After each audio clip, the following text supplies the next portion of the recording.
The fork hit the plate with a metallic lung. My father's hand froze midair, his knuckles pale, his face drained off color. The brunch had been warm, noisy, ordinary, until my grandfather, with his trembling voice, smiled across the table and said, "I'm glad you're enjoying the apartment I bought you." I didn't even think before I answered. My voice slipped out low and sharp. "I live in a basement." The laughter stopped. Mackaysen's glass hovered above her lips. My mother's eyes darted to my father. The room held its breath. I never wanted to humiliate him like that, at least not on. But sometimes the truth claws its way out, raw and undeniable. Growing up, I trusted him. He was the father who lifted me onto his shoulders at parades, who promised I'd never go without. And when I started university, Grandpa told me proudly he'd bought me an apartment. My own place, stability, a future, except I never saw it, Dad said. The Thepper work was complicated. Said he'd handle it for me. Said I should just focus on my studies.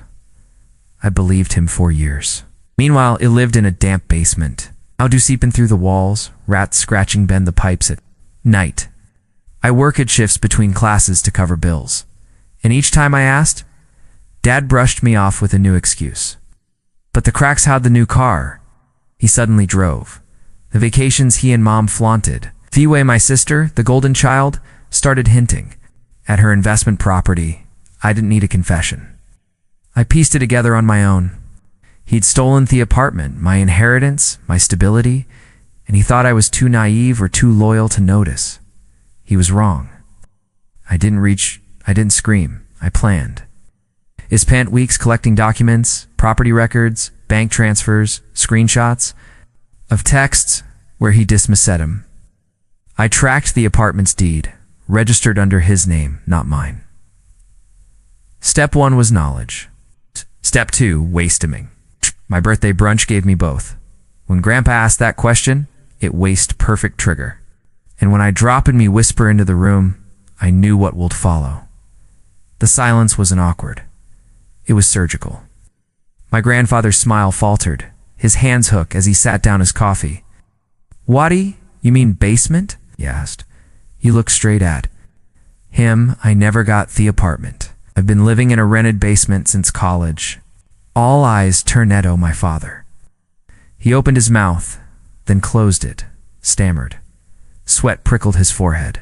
I'll let the moment stretch, tightening around him like a noose. Then I pulled out the envelope. I'd brought it with me just in case. Inside Kopiesov, the deed, bank records, proof. I slid it onto the table.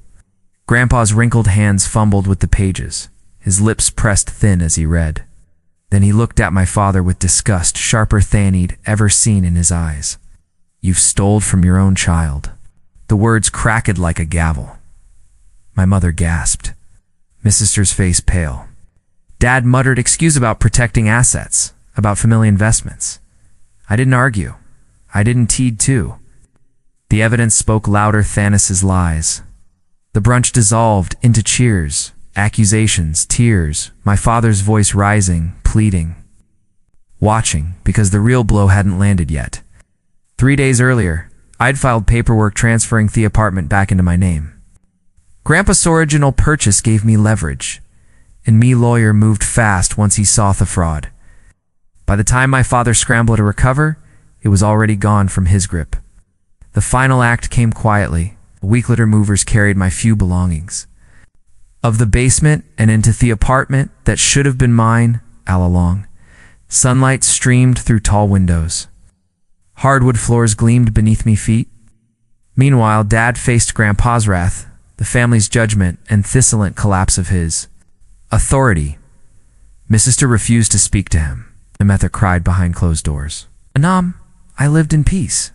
Sometimes I wonder if my father regrets it. He'd lease awake, haunted by the moment his fork hit the plate. When the truth he buried clawed its way to the surface. Buffet's not my burden anymore. Betrayal cuts deepest when it comes from blood. But justice tastes sweeter when it's carved out of their arrogance. I didn't need his apologies. I don't need his approval. I have the apartment. I have the proof. And every time I unlock that door, I remember the look on his face when silence. exposed him. That silence was my birthday gift.